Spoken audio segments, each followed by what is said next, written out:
When I started making YouTube videos, there was one show that I had been dreaming of putting together for the longest time. I love fighting games. I love fighting games based on existing properties. I love seeing how characters not from fighters could be interpreted into this genre. And I love crossover fighting games. I love seeing what happens when characters from completely different franchises interact for the first time when they face off with each other. So 5 years ago, I put out our very first episode of Build a Roster, a show where we take a hypothetical fighting game and build our dream roster around it. And since then, that has become one of the biggest shows on this channel. So today, for the 5-year anniversary of this show, I needed to do something special, something bold, something innovative, something that would truly stand above any other video we have ever done before. And what the hell is that?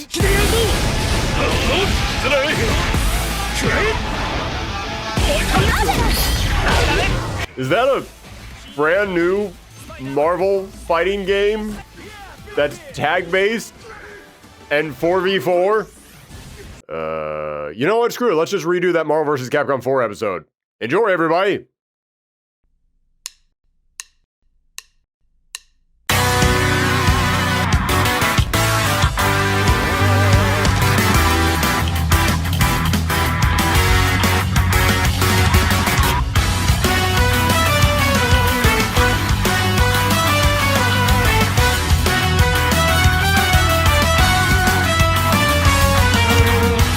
Hello and welcome to Build a Roster, the show where we take a hypothetical fighting game and— wait a second, I just said all of that. You know what this is. It's the show where we essentially make the fighting game equivalent of a fanfic. And it's our 5-year anniversary. That's kind of a big deal. So I asked our patrons what the topic for this special anniversary episode should be, and they said I should go back to our very first episode and redo it. Rebuild the roster for Marvel vs. Capcom 4. And I'm actually kind of glad that topic won. For starters, my editing skills were kind of crap back then. I mean, don't get me wrong, they're not great now, but holy cow, I didn't even know how to set my audio levels in those days. But also, Marvel and Capcom are constantly growing and changing, so the more time goes on, the more a roster like that needs updating. Plus, I'll be honest with you, after the Marvel vs. Capcom collection got announced, I saw several other YouTubers doing videos putting together their dream Marvel vs. Capcom rosters, like everyone was suddenly jumping on the hypothetical roster craze. And it kind of killed me that my Marvel vs. Capcom roster was 4 years out of date and looked way worse than anything on my channel now. So yeah, I've kind of been wanting to redo this one for a while.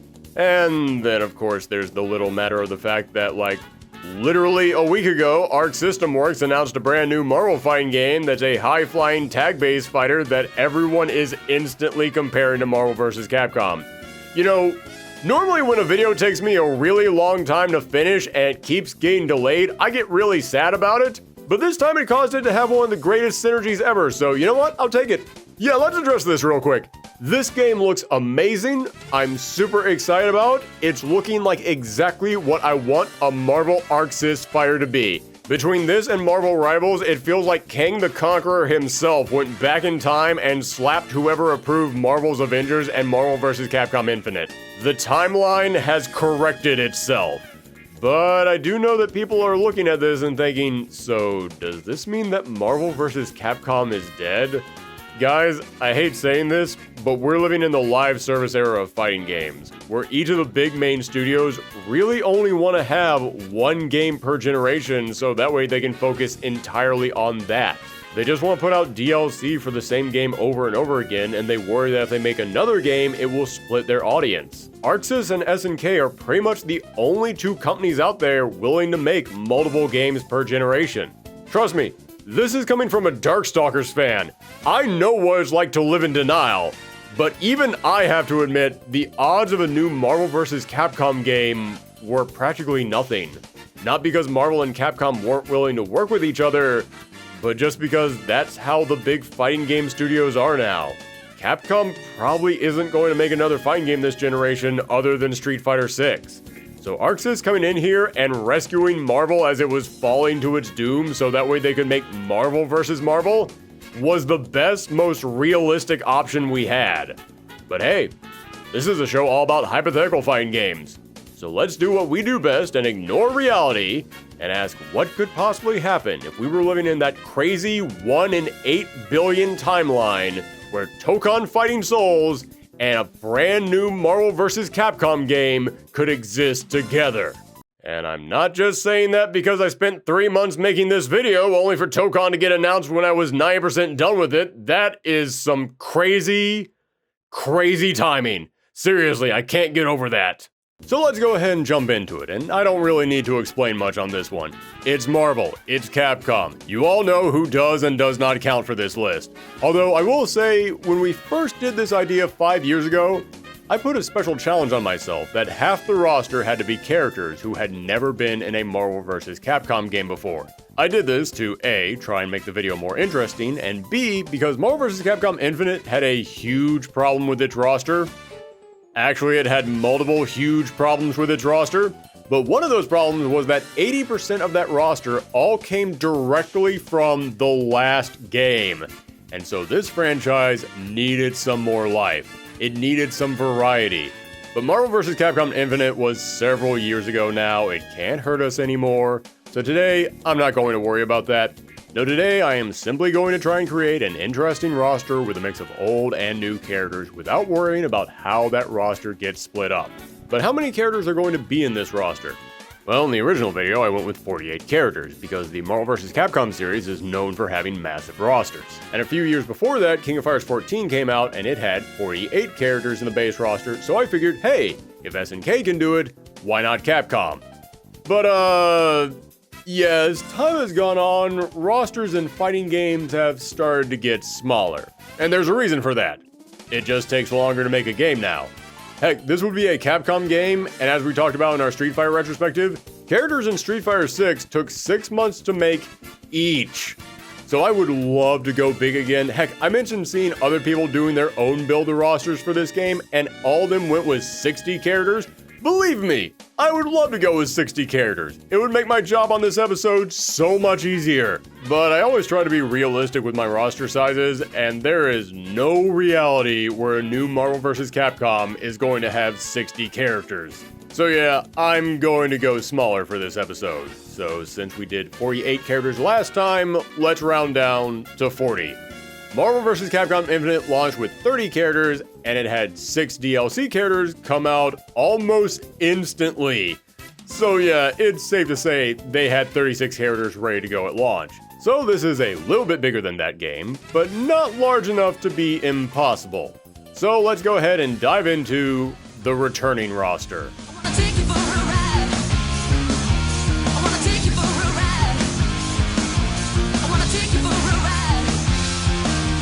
Yes, just like in the first episode, I'm going to start by covering what returning characters we can expect.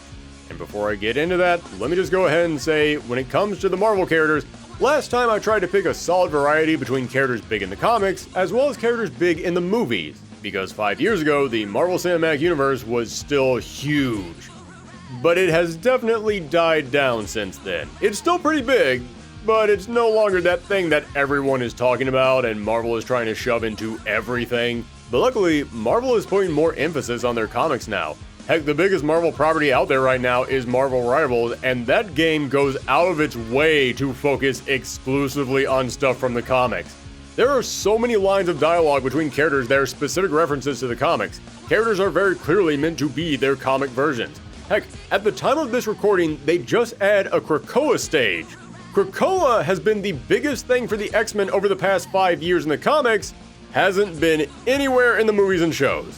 So yeah, when it comes to the Marvel side of this roster, my number one priority on this episode is going to be the comics. But now that that's clear, let's see who will be returning from the previous games. Starting with Marvel, first up is Spider-Man. Biggest Marvel character, of course he has to be in here. Then let's go with the Hulk. The big mean green machine has been a staple for this series since the start, and when you think of famous Marvel characters, he is going to be one of the first names that comes to your mind.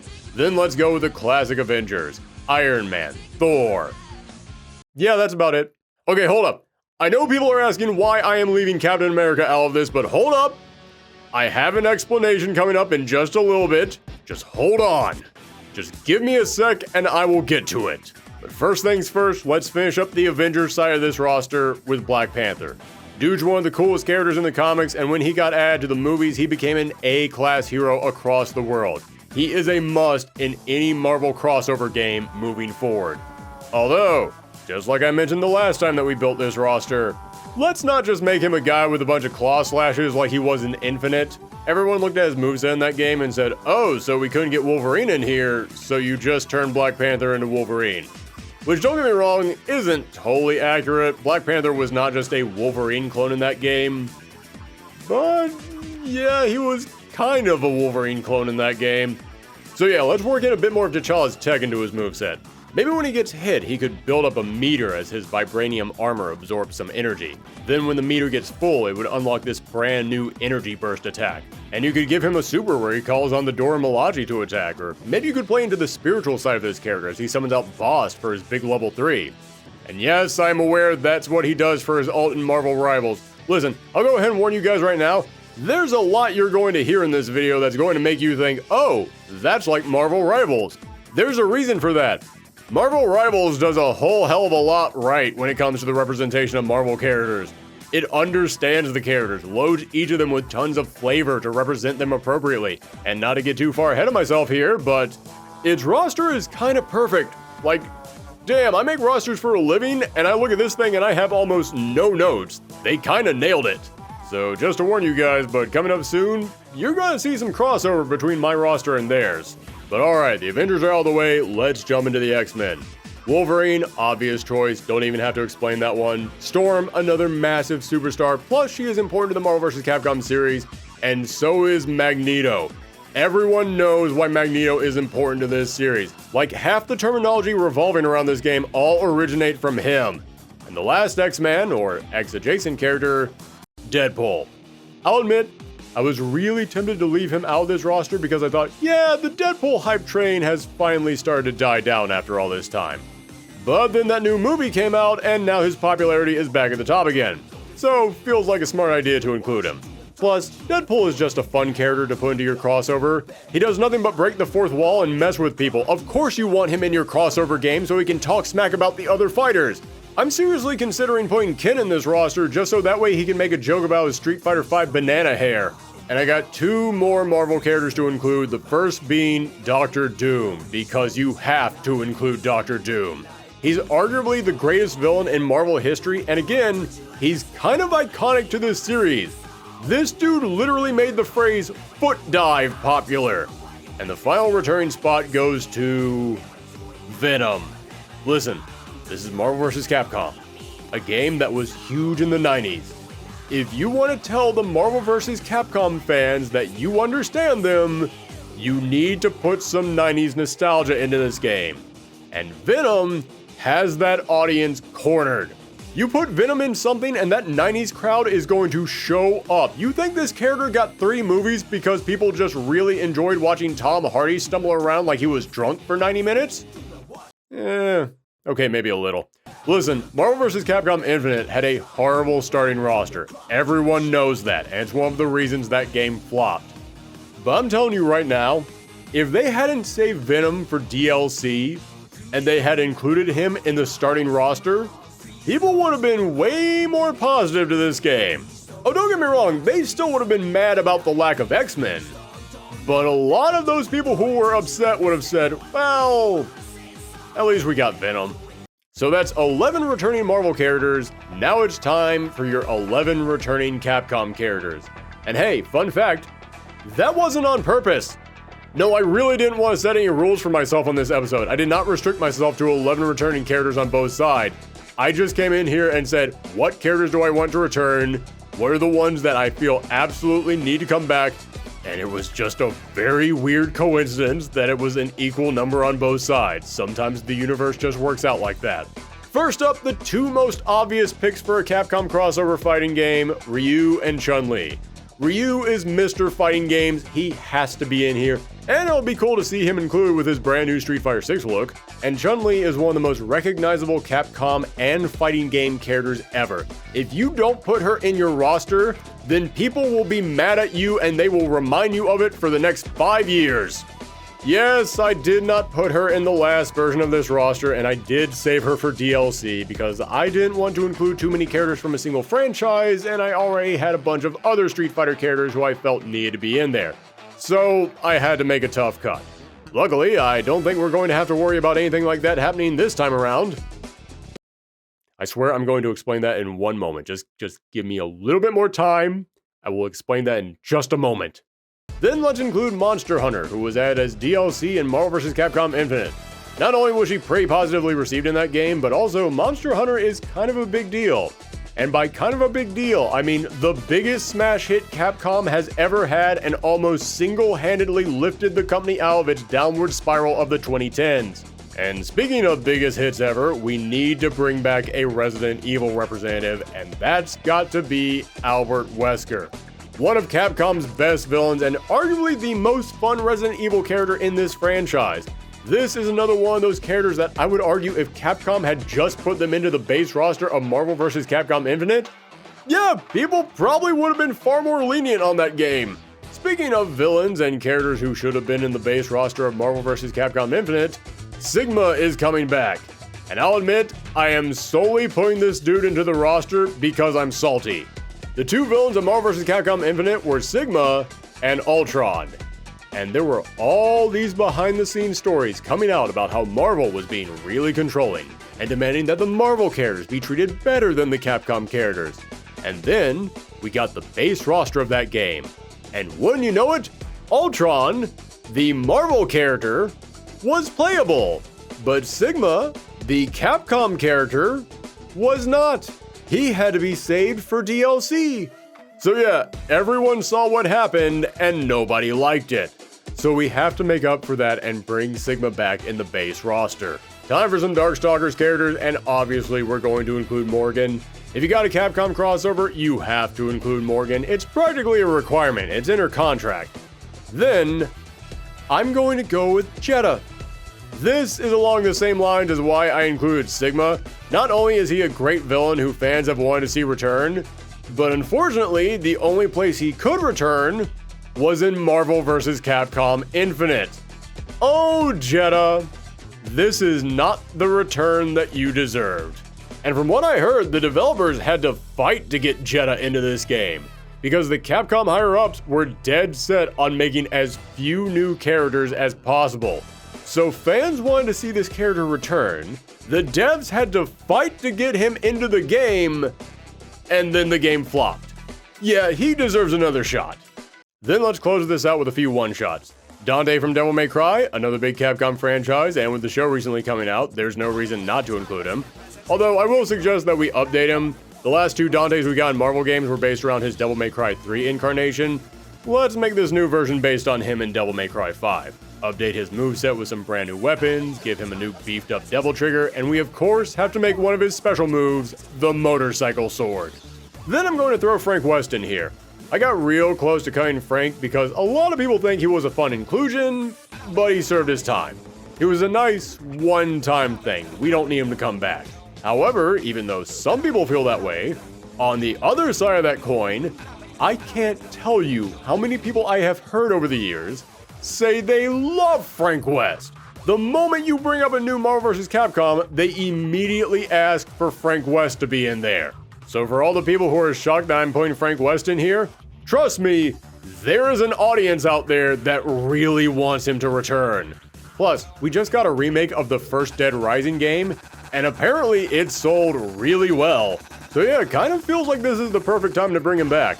And just speaking in terms of his gameplay, he had this really unique level up mechanic, and I think that is one of the best examples of how this game can interpret a source material into a combat mechanic.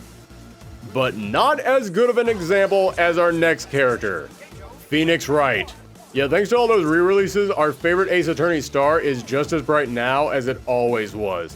And just like with Frank, it is incredible how well the Marvel games interpreted his games, which are not combat focused at all, into a fighting game. You have to give them props for that. Plus, what's the point of having a crossover game if you can't include a weird out there choice who doesn't make any sense within the context of that game? And Phoenix is perfect for that. And for the final character, another returning favorite, Amaterasu. In the last video, I was okay with leaving her off because, well yeah, as memorable as Okami was, it came out a while ago. And Capcom hadn't done anything with that franchise in forever. So, yeah, I figured we could cut her to make room for some new characters. But guess what?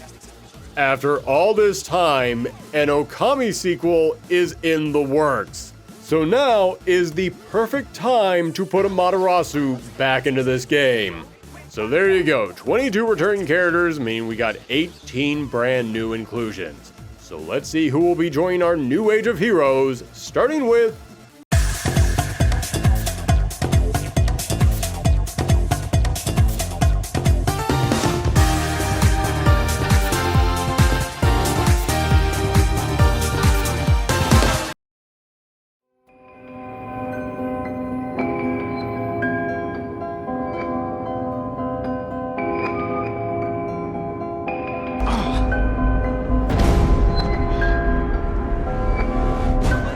I wanted to make this city something better. Something beautiful. You took everything. I'm gonna kill you. Take your shot.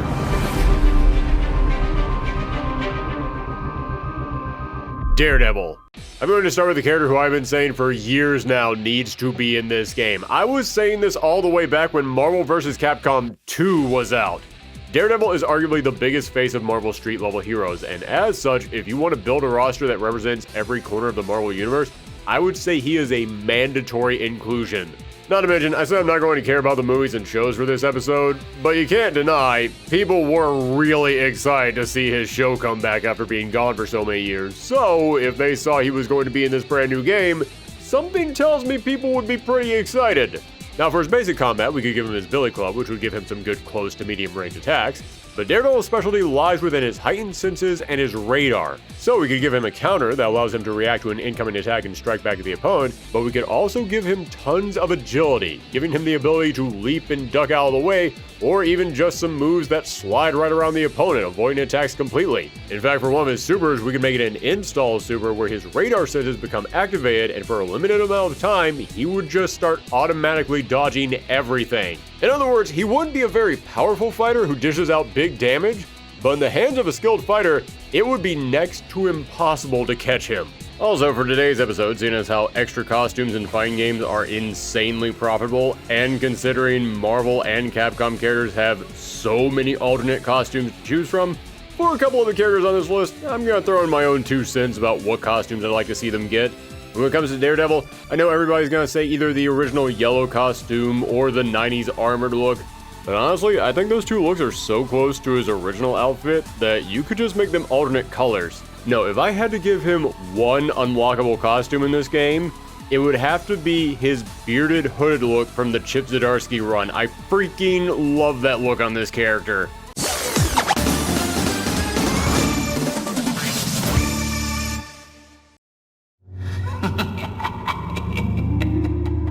Salutations, Mr. Kennedy.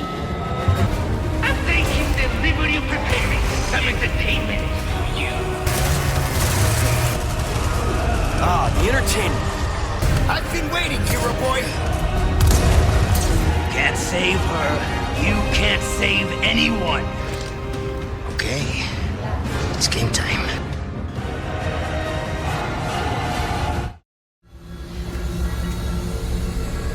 Where's everyone going? Bingo? Leon Kennedy. I have not seen a single fan-made Marvel vs. Capcom roster that did not include Leon Kennedy. This has been one of the most requested characters for the series, going all the way back to Marvel vs. Capcom 3. I remember when that game got announced and how crushed fans were when we saw Chris Redfield. Not because Chris is bad, no, not at all, Chris is great. But it did make us realize, oh, wait, so does that mean there's no Leon? And thanks to the Resident Evil 4 remake, which somehow did the impossible and was actually good enough to justify a Resident Evil 4 remake existing, there is a whole new fan base for this character rising up, and they want to see Leon in a big crossover game. You could give him some basic gun and knife slashes, kind of similar to what they gave Chris, but we could also give him a knife parry to include a mechanic from his latest game. And the last time that we made this roster and I talked about Leon, I had an idea for how to incorporate Ashley into his gameplay. And you know what? I still really like that idea, so I'm keeping it. Basically, Leon could have a special move where he could call out Ashley and she would toss him a random power-up, either ammo to increase his attack or an herb to heal back some of his life. But above Leon's super bar would be an extra meter. This would be Ashley's health bar. If Ashley got hit while she was out giving you the item, her health bar would go down. If her health bar is completely depleted, you couldn't summon her back out for the rest of the match. I am a sucker for whenever a fighting game has a character from another source and they incorporate a mechanic from that source material into the gameplay. And I think this is the perfect way to incorporate the gameplay of Resident Evil 4 into a fighting game.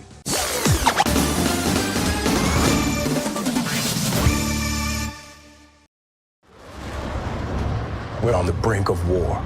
Watch yourself. You're not Steve Rogers. You're right. I'm not.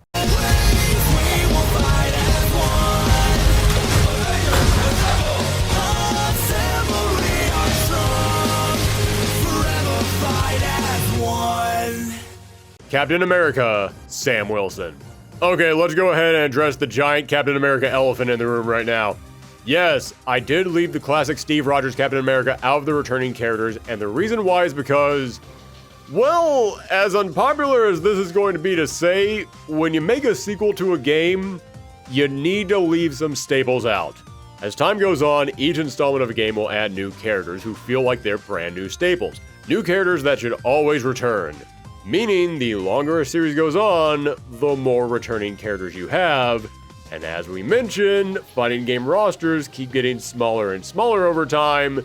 In other words, the longer your series goes on, the fewer new characters you can include. So for the health of your franchise, for the sake of keeping the series fresh and interesting and helping it to grow, yeah, you're gonna have to leave out some staples in each new game. Now, that being said, I'll be honest with you. I was still planning on including the Steve Rogers version of Captain America in here. I even originally wrote that into the script. And when I did, I decided to give Sam Wilson a shout out. I like the character, so you know what? I figured why not mention him? Why not talk about the fact that I was considering him? And I'll even lay out there the reasons why he should be included. And I'll put in here how he could play differently and how his gameplay would work in a Marvel vs. Capcom game. And as I was writing all that out, I looked at and I said, damn, I really want Sam Wilson in this game now. So yeah, behind the scenes secret here, I was not originally planning on putting Sam Wilson into this game, and then I accidentally talked myself into including him over Steve. For starters, I do try to leave my personal opinions out of these rosters for the most part, but I always throw in there one or two choices just for myself. And I have to admit, I really like Sam Wilson. In the comics, he's had about 4 different series now, and each of them I either really enjoyed or flat out loved, and I can't remember the last character I was able to say that about. I love his more down-to-earth and human take on being Captain America. It's something that I really want in a character like that. Plus, his power set is cool. Anybody who can beat a vampire by carrying them into space and then soaring around the circumference of the Earth until he bathes them in sunlight is awesome. That is some Superman level stuff right there. It is hard for me to not like you after that. However, that isn't what made me decide to include him. No, that's because when I started thinking about his moveset, I realized he is made for this game. Marvel vs. Capcom is a high-speed game with tons of air combos, so I wanted to include a character who would practically live in the air. A character who, once they pop you up there, they will never come down. And Sam Wilson is perfect for that. Fighting you in the air is the main thing he does. Give him Cap's classic charging star, but he'll have 3 different versions of it. One that goes across the ground like normal, then one that goes upward to catch you in the air, and then one that you activate in the air and it goes downward, smacking you into the ground, leading to a ground bounce, setting up for more combos.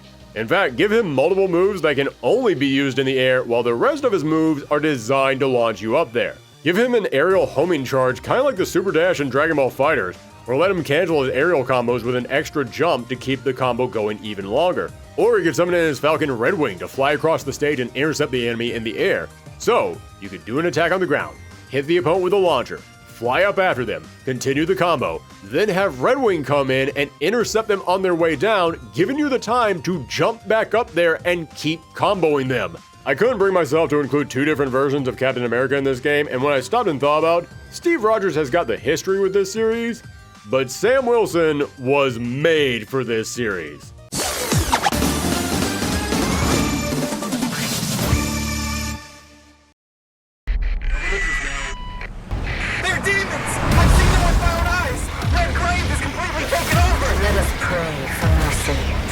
God son of a bitch, you're gonna die! He likes to kill demon things. Let him do his thing. Nero. On the Capcom side, there are two absolute, no argument, must include characters. One was Leon Kennedy, and the other is Nero. Yes, at this point, Nero's last appearance was a lot longer ago than I would like to admit. However, Devil May Cry was still a smash hit for Capcom, and it brought back not just older players, but created a whole new fan base for that series. And Nero was a breakout star in that game. Even people who weren't feeling him in Devil May Cry 4 were now all on board. He's got a great personality, awesome powers, and if we're not bringing back Virgil, at least in the starting roster, I think including Nero would cheer up some of those fans. As for how he'd play, his basic combat would be a bit similar to his uncle Dante's, lots of sword slashes and some super agility, and of course one of his supers would be the Devil Trigger as an install. But after that, he would be completely different. In fact, hear me out, I know this is going to sound crazy, but I can almost see Nero being our grappler in the game. Okay, let me explain. Most of his special moves would come from his Devil Breaker arms, with the most obvious one being an electric shock from his Overture. But then, after that, we could give him a command grab with a Buster arm. Makes sense, that's what that arm was designed to do in the game. Then, spoiler alert for the end of Devil May Cry 5, but after Nero awakens his Devil Trigger in that game, he then gets a big Devil Spirit arm that he could use in this game to grab the opponent and slam them into the ground, causing a ground bounce. Then we could give him the Ragtime arm. In Devil May Cry 5, that arm allowed him to slow the opponents down. And the way that we could interpret that in this game is it could be a special that creates a big energy sphere in front of Nero, instantly stunning any opponent that gets caught in it. Kind of like the Mind Stone grab in Marvel vs. Capcom Infinite. And remember, his Devil Breaker also came with a grappling hook feature that let him get in close to his enemies. What's the biggest weakness of grapplers in fighting games? How do you get in close to your enemy? Nero comes with a built-in answer for that. In fast-paced, high-flying tag team games like Marvel, you rarely see a bunch of grapplers. It's not a playstyle that a lot of people look for in those games. However, they do still exist. You can still make that playstyle work in these games. And with Nero's speed and variety of tools at his disposal, something tells me he'd be able to make it work.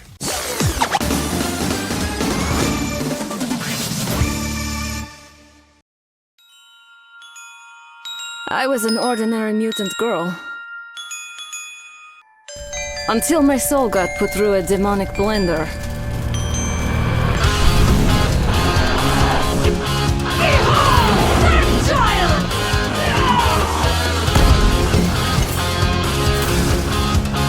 Magic. This one should be quick because I can pretty much just say see the previous video. I said I wanted to do another take on Marvel vs. Capcom roster because the previous video had some stuff that isn't that relevant anymore. But one thing from that video that aged like a fine wine was including Magic in the roster. Even though she's been a member of the X-Men, or more accurately the New Mutants, since the 1980s, she never appeared in any of the movies or cartoons, so unless you were just a big comic book fan, you had no idea who she was. Heck, even if you did read the comics, she was dead for 14 years, from 1993 to 2007. You could have started reading X-Men comics in elementary school and she still would have been dead when you graduated college. In comic book terms, that's a long time for someone to stay dead. But she did eventually come back, and since then, she has been a huge force for the X-Men, appearing in almost every major X book and X-Men related event. If you've read X-Men comics over the past 2 decades, you know what a big deal Magic is now. The only thing really holding her back was that general audiences didn't know who she was. And then she got added to Marvel Rivals, and now everyone knows who she is. People have gone nuts for her. I have seen more fan art for Magic over the past 6 months than I have seen in my entire life. So you take all that, put it together, and there is literally no reason to not include her in this game. As for her playstyle, her basic combat would revolve around swinging her giant soul sword around. But as for her specials, I could see her taking some inspiration from Blackheart in the older Marvel games. She can summon out demons, so let's lean into that. Let her bring out a bunch of creepy crawlers and flying monsters to cover the entire screen. And she also has her own demonic transformation, which would make for a nice install super. Kinda like Dante or Nero's Devil Triggers. In fact, it's so similar to Dante and Nero's Devil Triggers, we would have to give them a special interaction in the game. And you know how much I love special interactions in crossover games.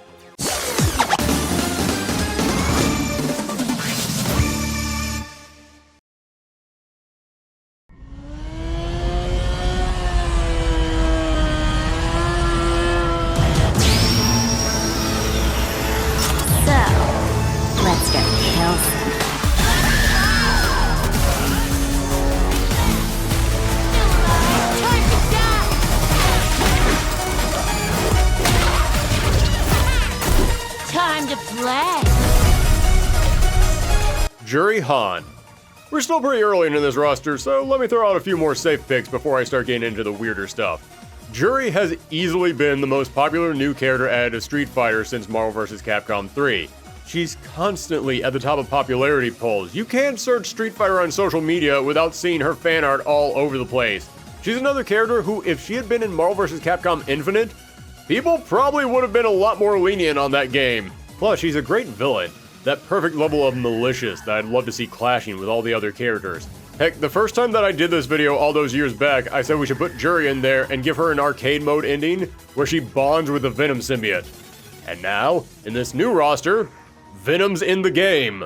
Two crazed spider-clad villains fueled by angry obsession, of course those two need to meet. And since she's already from a fighting game, her moveset would translate pretty well. All her specials, all her supers, you pretty much got her entire moveset already mapped out. The only one we would need to change around a little bit is her Feng Shui engine. That's another install super, then Street Fighter lets her start comboing any of her moves together. Which means that makes her play in Street Fighter kinda how she would already play in Marvel. So we'd have to change that up a little bit, like maybe it lets her dash further and extend her combos or do loops for a limited amount of time. The kind of thing that only really experienced players could take advantage of, but they could get some strong mileage out of it. Now looking at this roster so far, I've included a bunch of characters who I'd say are pretty safe choices. So it's time to start getting a little bit more out there.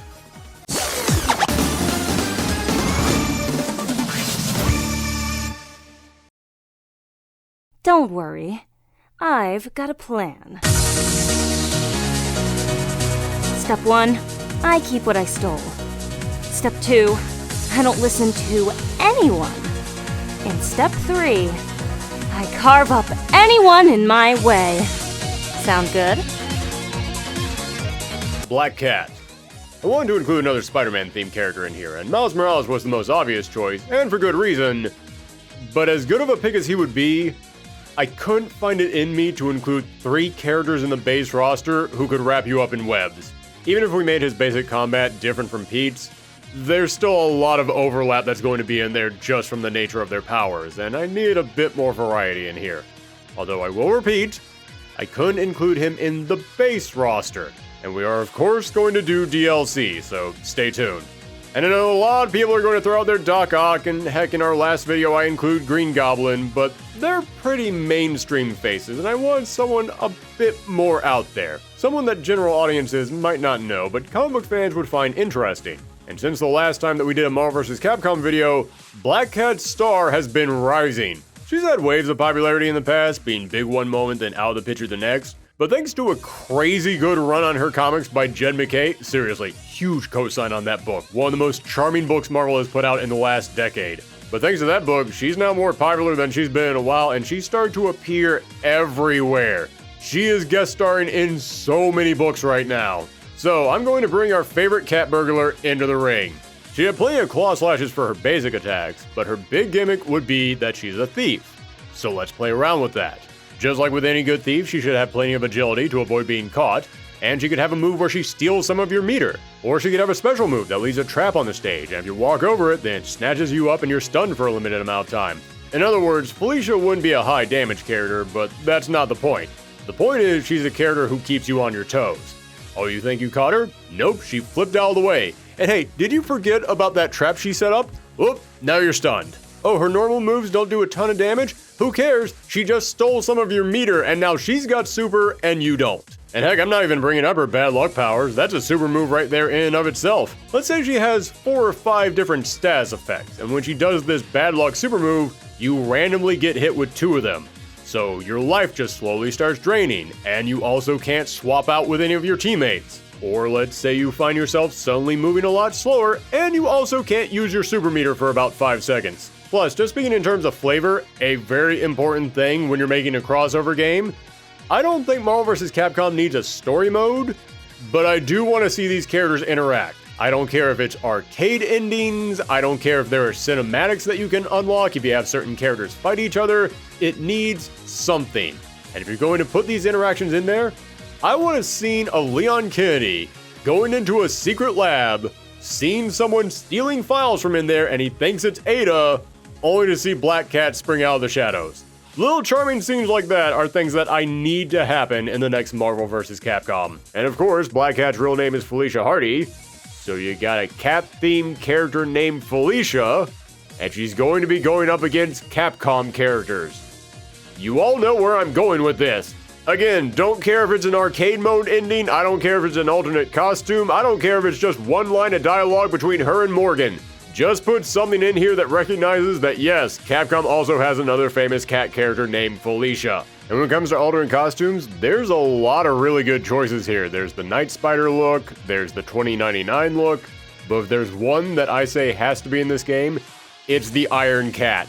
Over the years, I have seen so many Marvel characters get their own unique Iron Man outfits, and none of them have looked as good as the Iron Cat. That outfit is perfect.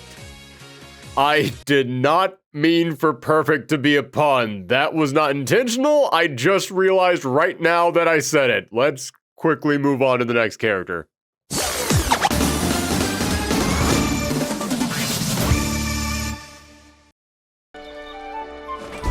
In that moment, he decided to embark on an adventure. One filled with battles for survival.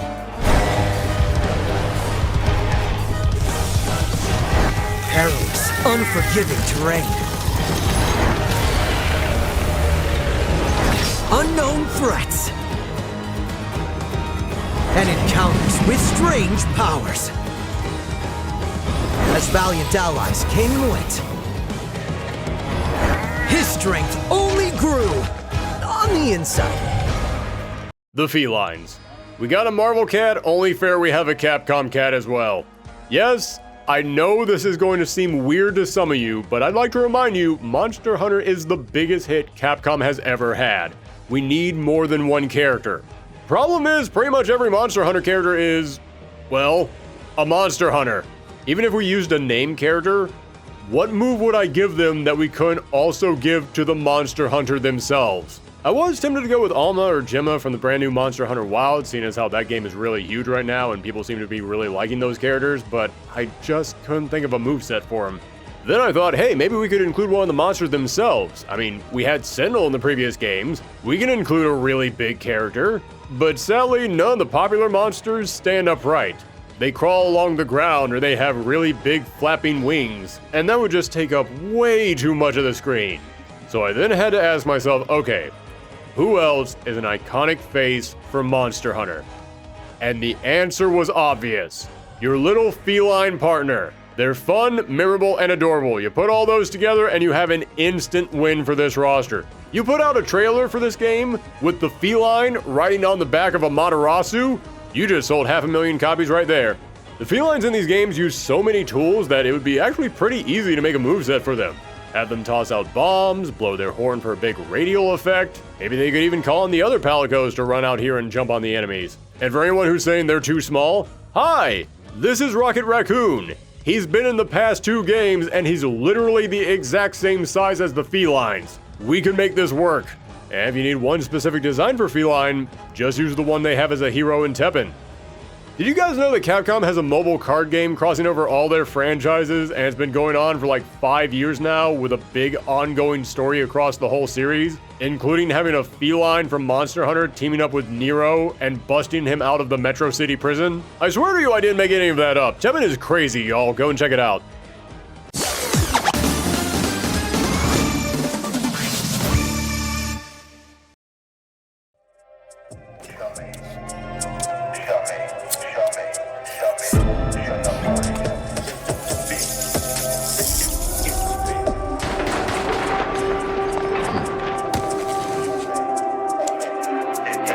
Night's just getting started.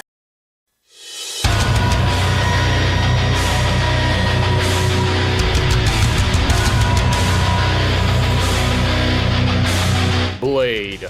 This is another one of those characters who just feel like a smart choice. Not only has he been a popular character for decades now, but he's just so cool that I'd be willing to say he's probably the only new character in this roster that nobody's going to be opposed to. Also, his star has seriously been on the rise lately. He's got a brand new video game coming out. Marvel Rivals has been teasing him up and down for the past few months. The MCU is giving him a movie. Or a show? Actually, I don't know what it is. Has it been canceled? What the hell is happening with that thing? Well, that doesn't matter. He's also been popping up all over the place in the comics recently. He joined the Avengers, and they became the big focus of the recent Blood Hunt event. And you know how much I love the crossover potential and character interactions in these Marvel games. And we got Dante in here, so how can I not have Capcom's big demon hunter meet Marvel's big vampire hunter? He'd of course have tons of crazy sword combos. He could also have some close-range stake stabs for flavor. In fact, speaking of flavor, we could also give him plenty of vampire-themed abilities, like summoning out swarms of bats, or he could also have some kind of a blood craze that builds up as he deals damage, and then when he enters that state, he'll temporarily be even faster and stronger. The idea here is to make him more of a standard character, give him some abilities that are pretty basic so that way newcomers can get used to him, but also make him fast and aggressive enough so that way players at the higher levels can find some really busted stuff to do with him, making him a character that can be enjoyed by pretty much any skill level.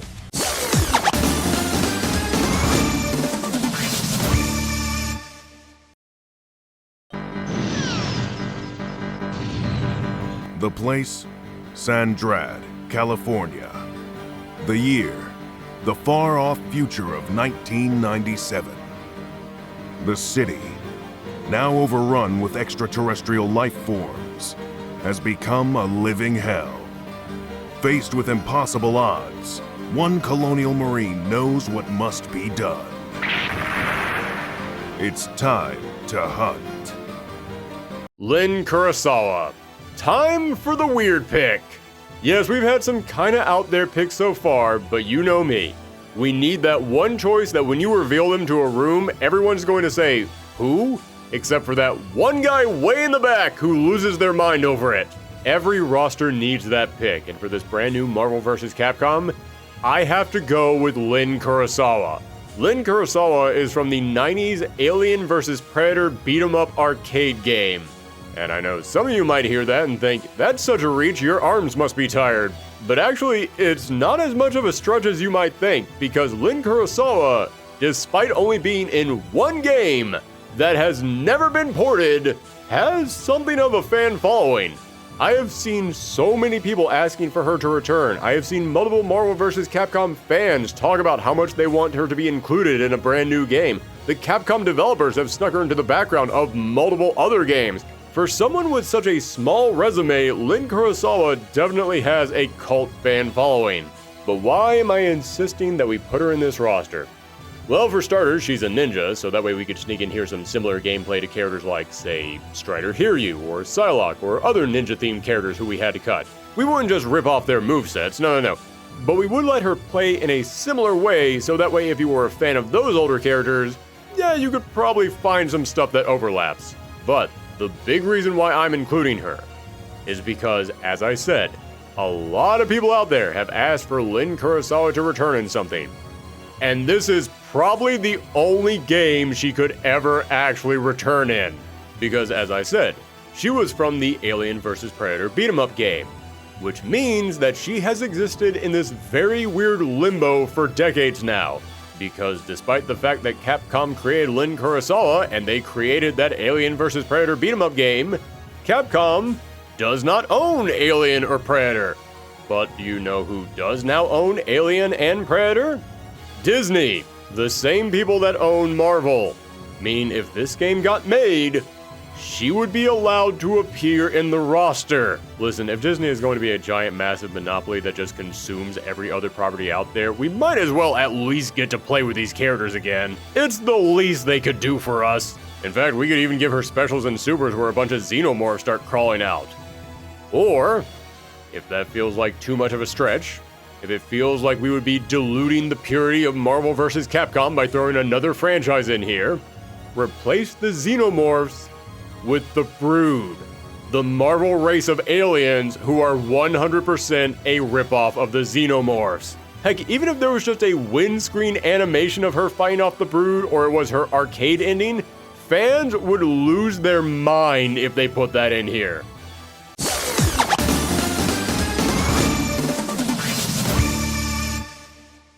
Unlike some X-Men, I don't care who hates and fears me.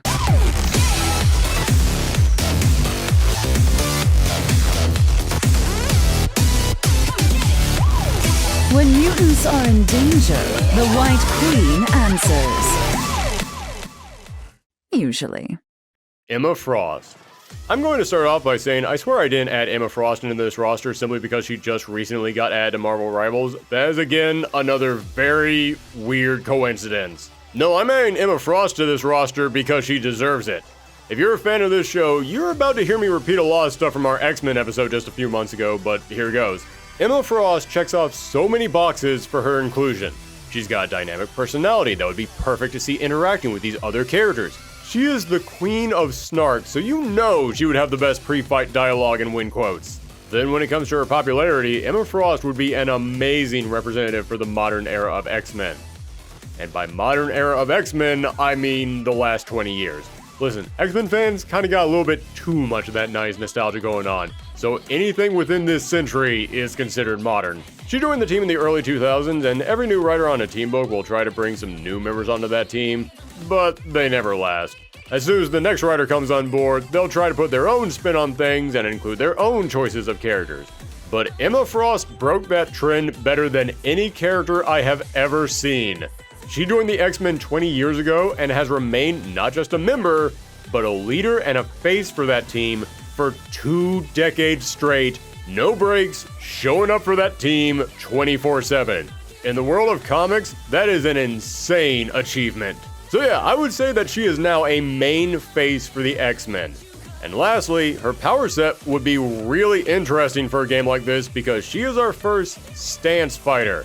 Emma Frost is a powerful telepath, so she'd have plenty of psychic attacks that she could use to push the opponent away or stun them.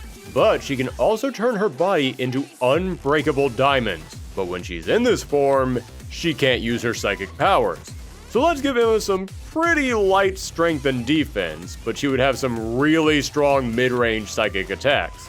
But then she could swap into her diamond form, lose all those projectiles, but now her strength and defense would go through the roof, and she would gain several close-range specials to take advantage of these new powers. Imagine how hyped the combos would be if you start something from mid-screen with her psychic powers, bounce the opponent off the wall, then quickly dash in and change into your diamond form, only to then continue the combo now at close range. I say that fully well knowing I don't have the skills to pull something like that off, but I can imagine how cool it would be to see an actual good player do something like that.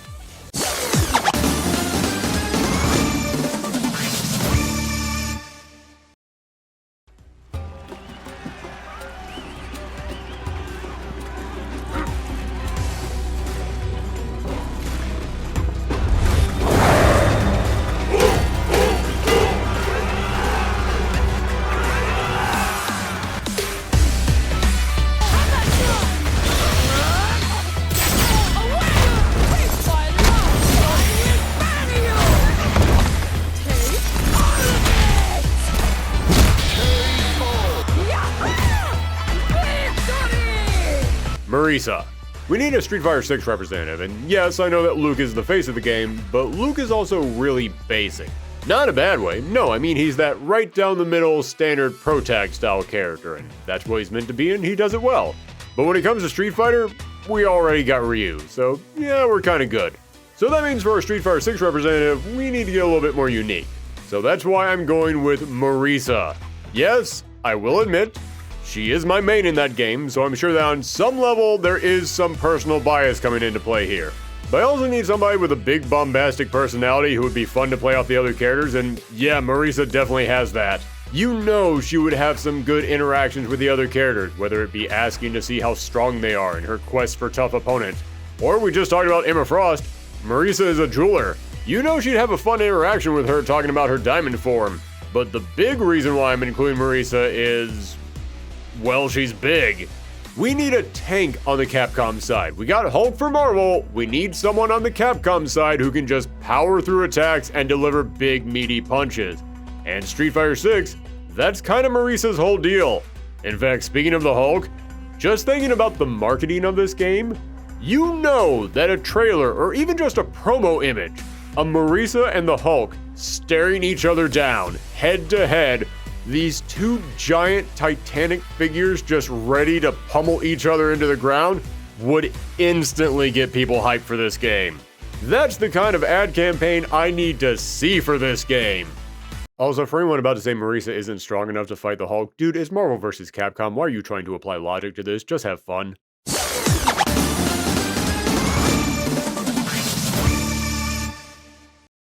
Who wants to see something fantastic? A scientific journal written by Reed Richards years ago has been uncovered, raising serious questions about his involvement in the alleged accident that created the Fantastic Four.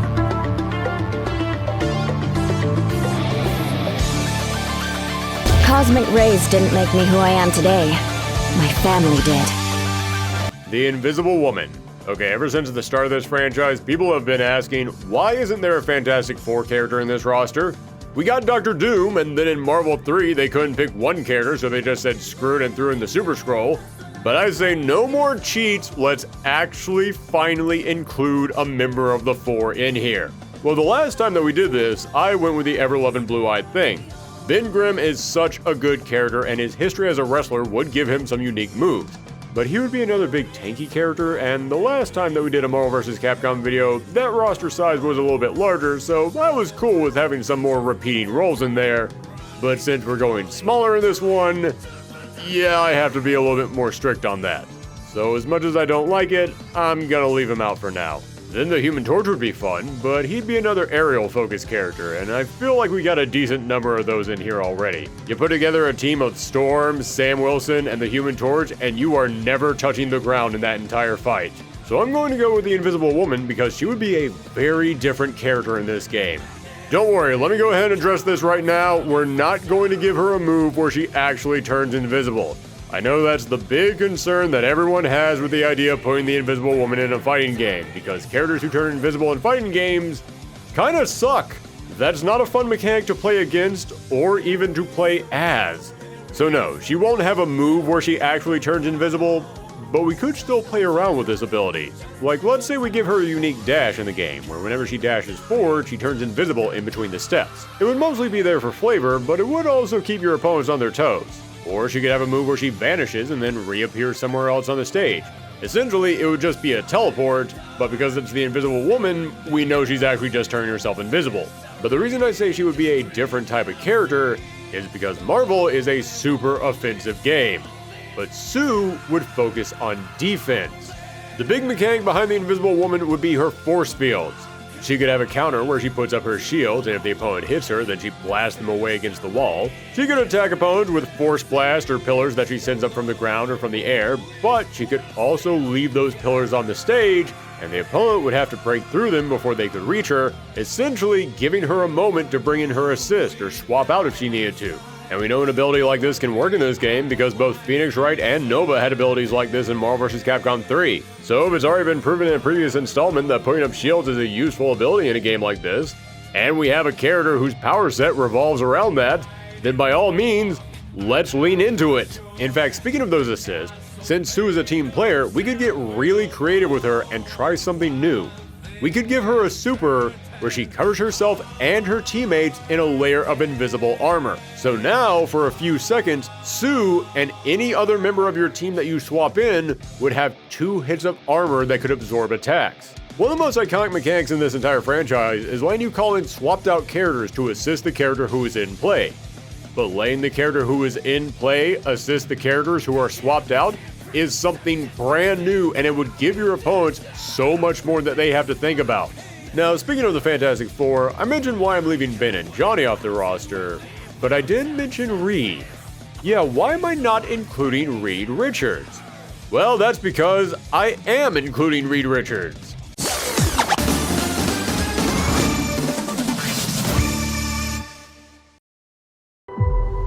Who am I?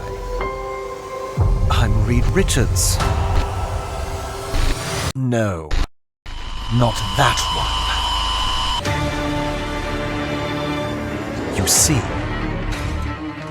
I'm the ultimate Reed Richards. The Reed Richards who knows what must be done. The Reed Richards who's going to solve everything.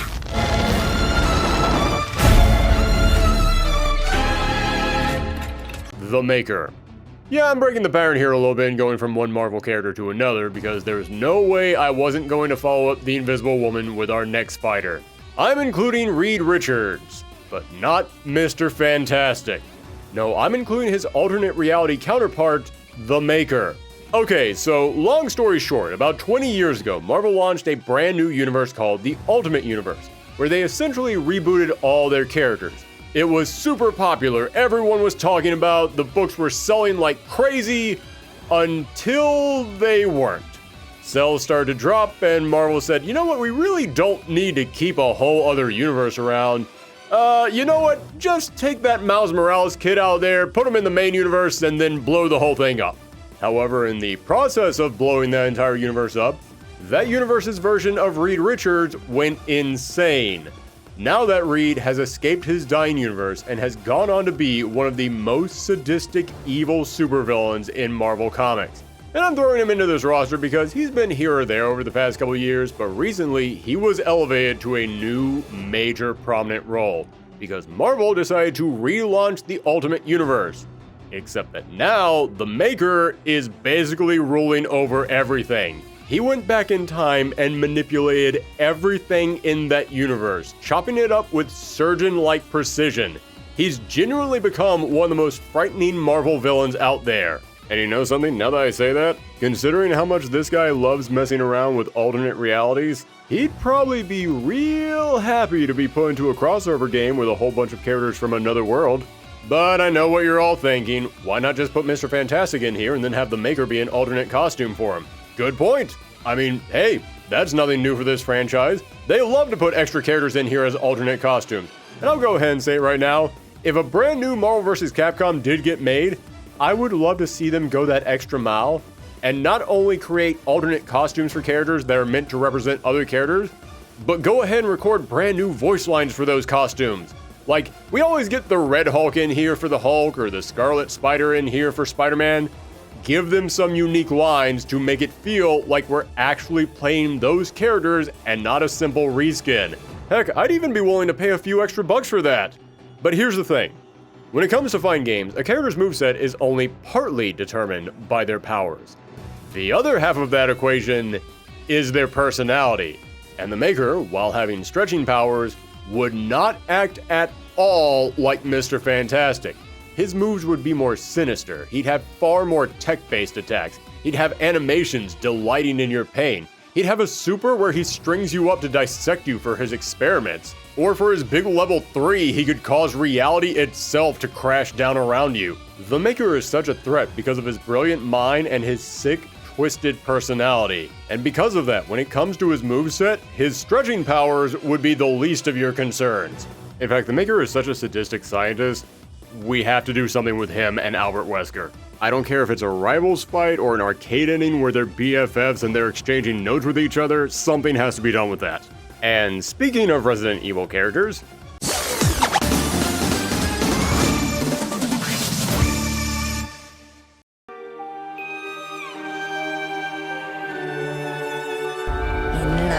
and in death, we give glory. The bell tolls for us all. They're coming again. No, the place is full of nothing but blood and death. There you are.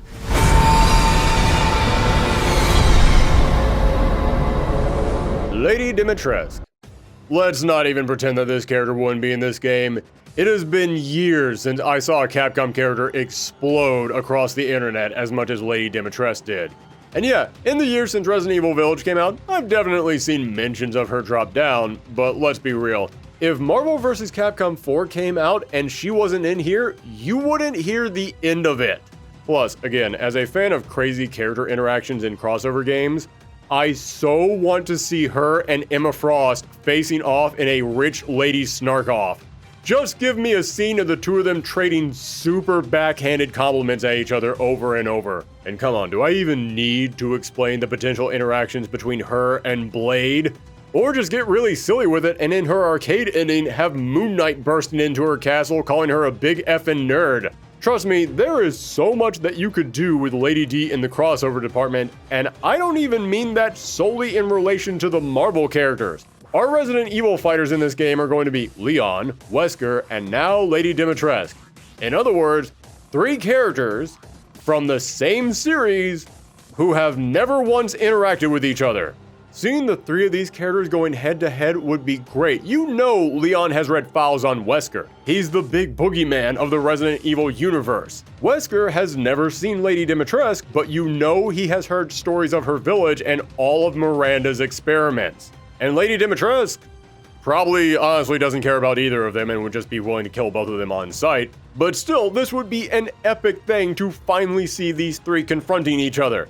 Again, I don't think this game needs a story mode, but if you do have one, I need a scene where the 3 of them run into each other and have a big monster standoff. As for how she'd play, well, we don't have Sentinel or Nemesis in this game, so she would gladly fit the giant character slot in this roster. She'd hit hard, but she'd be pretty slow. However, her extending claws would give her some pretty good range.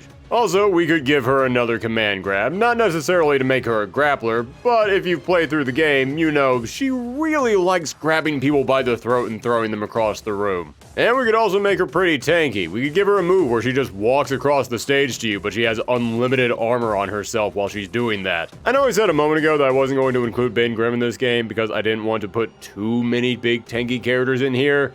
But I partly said that because I knew Lady Dimitrescu was coming up, and yeah, if you played through Resident Evil Village, she's kind of a big tanky character loaded with armor. For her supers, let her call out her daughters for an attack, transform into her giant dragon form, or heck, maybe let her team up with the other 4 lords to attack you all at once. I will admit I was tempted to save Heisenberg as a DLC character, but considering how many amazing Capcom characters there are that still haven't been in a Marvel vs. Capcom game before, I can't really justify putting multiple Resident Evil Village characters in here. And when you can't make a character playable in a Marvel vs. Capcom game, you put them in another character's super. We've been doing it ever since the start, we're not gonna stop now.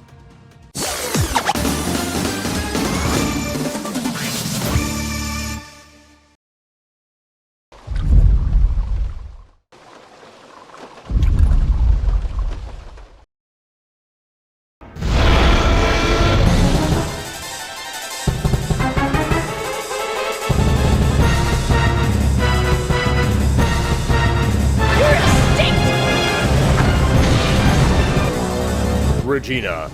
We did 2 Marvel characters back to back, only fair to do 2 Capcom characters back to back as well.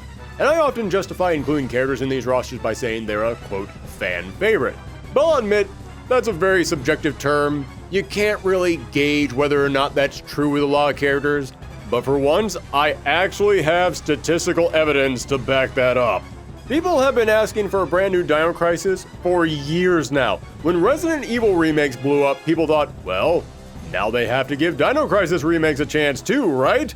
And then Capcom put out a trailer for a game loaded with dinosaurs, and they revealed not only was it not Dino Crisis, it was some really predatory looking microtransaction-fueled live service. And I can't remember the last time I heard a fan base's heart break that loudly. In fact, Capcom put out a poll asking people who are the most popular characters and what games do you want to see come back?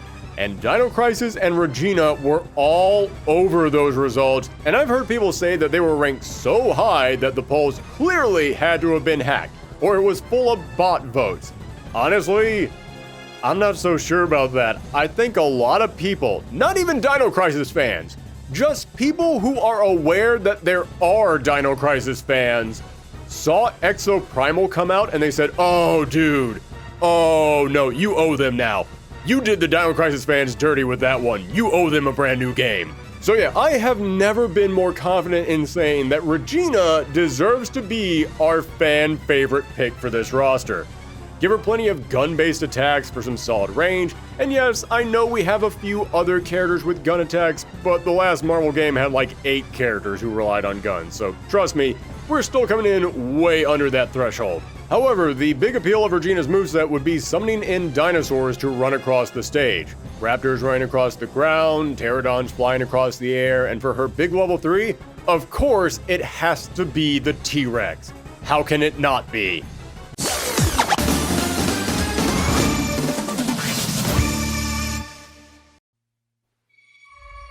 I know what I want.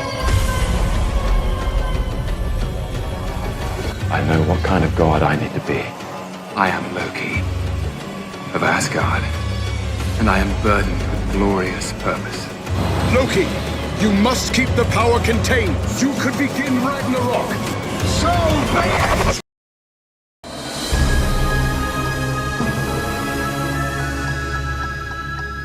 Loki. And for our final Marvel character, I needed another villain, but I also needed a specific villain. We've got Fantastic Four villains, and even though they've gone back and forth a few times, you could still argue that Magneto and Venom count as X-Men and Spider-Man villains, which means I need an Avengers villain. So why not get their very first villain, Loki? I don't even think I need to explain this one too much. He's been one of the biggest villains in the comics since the 60s, and even though I'm counting him as an Avengers villain, he's also a villain for Thor, for the X-Men, for pretty much anyone he feels like messing with. And even though I'm not worrying about the movies for these picks, yeah, you gotta admit, the movies did kinda make him a household name. Now, Loki is a trickster god, so his playstyle would be, for lack of a better term, a trickster style. He'd have moves that revolve around status effects, such as a poisonous stab that slowly lowers your opponent's life, or a spell that lowers their attack and defense for a while, and he has to have some kind of a counter where when the opponent attacks Loki, it's revealed that it was an illusion, and Loki appears behind them and he can start attacking. Or speaking of his illusions, we could go nuts with it and give him a super where he splits into 3 different illusions, each attacking separately from him for a limited amount of time. And for his big nasty level 3, he could trick one of your opponent's swapped out characters into fighting on your side. Basically, Loki would transform into one of your opponent's swapped out characters, and for a limited amount of time, not only would he play as that character, but your opponent couldn't swap them in. My idea behind Loki isn't to make him a super strong character, it's more of just to make sure he'd be interesting. A character unlike anyone else in this franchise. If your opponent picks Loki, you don't have to worry about big damage, you need to worry about how unpredictable he's going to be.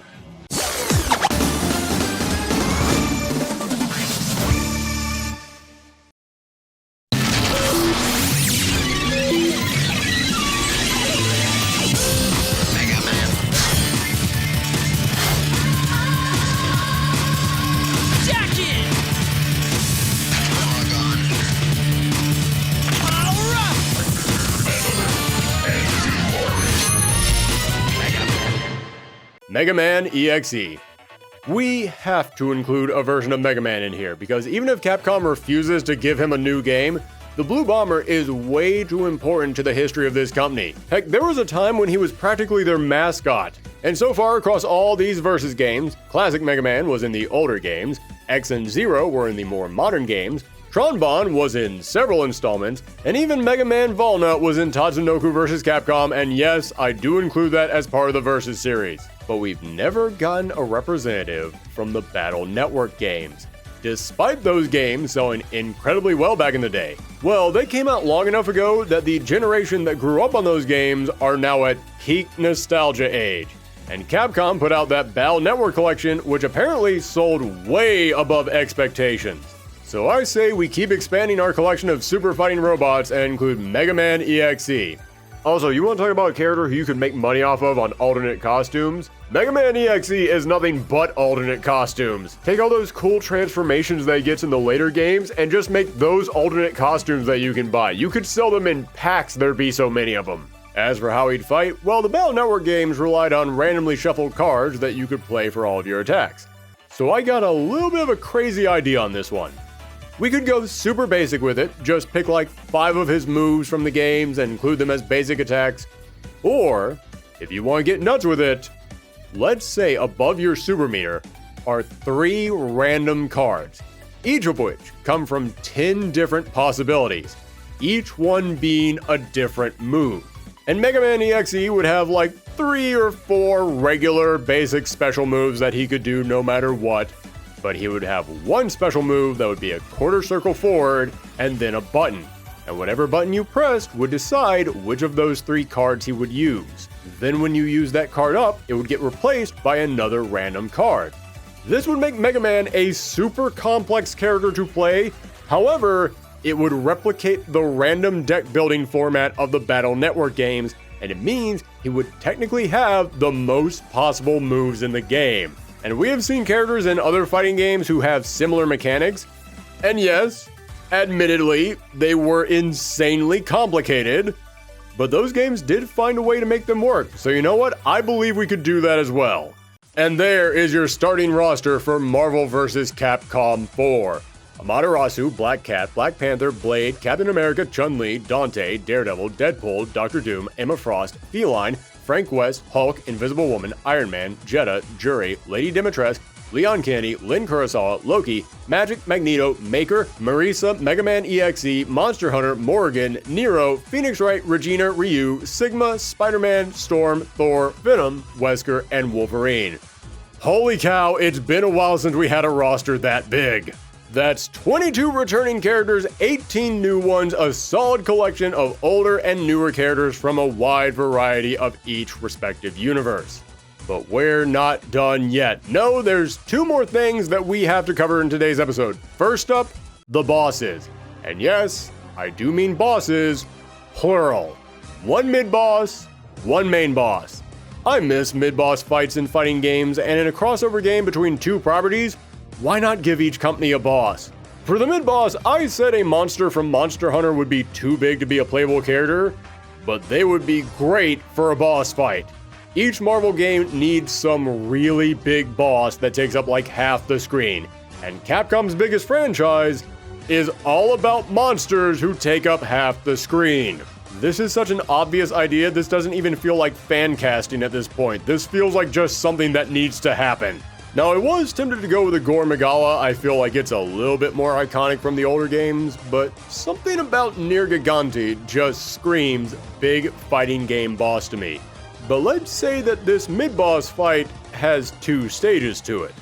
Let's say that you beat Nier Gigante, then suddenly they get back up, and a black goo starts to creep over their body, and suddenly their teeth grow larger, their eyes turn white and twisted, and suddenly this massive monster has become possessed by a Venom symbiote.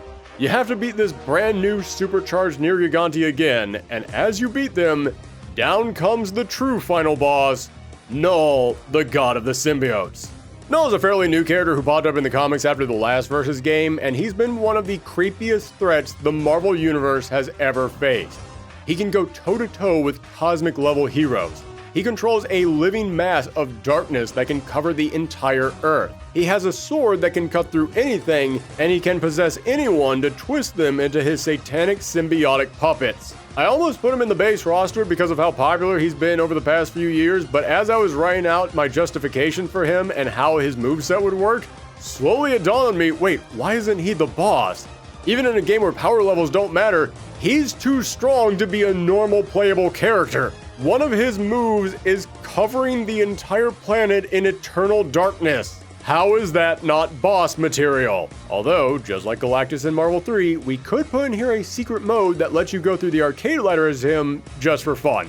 Also, I have to say, I kinda dig the idea of going from a giant Monster Hunter beast to someone closer to normal human size, because every other Marvel game has done the exact opposite with their final bosses.